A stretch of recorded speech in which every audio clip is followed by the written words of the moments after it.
Sasa mwambie bwana Simbarati arudi afanye kazi na Matiang'i ama aende nyumbani na Kasongo. Nasikia mbunge wenu ndio bado ako na Kasongo. Mbunge wenu hapa anaitwa Alpha Miruka. Nasikia amekatalia kwa Kasongo. Amekatalia huko. Kama anakatalia kwa Kasongo, aende asiende? Ninyi umeamua Kasongo ni one term. Basi kama yeye anakatalia huko, nimeona hapo mko na viongozi wengi ambao wanaweza fanya hiyo kazi. Ama namna gani? Nimeona mtu anaitwa hapa Olympics, anaweza hiyo kazi. Nimeona ndugu Ondari na wengine. Sasa pia nimesikia gavana wenu Bwana Arati pia amekatalia huko.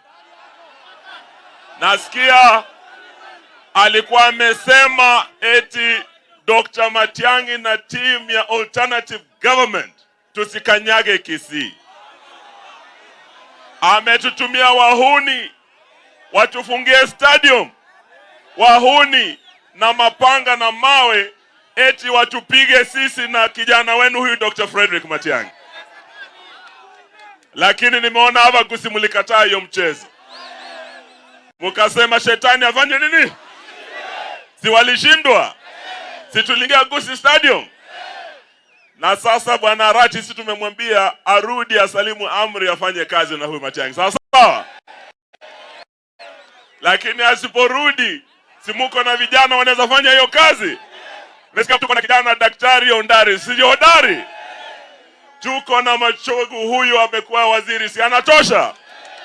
Kasongo 1, Arati 1. Asiporudi basi aende asiende.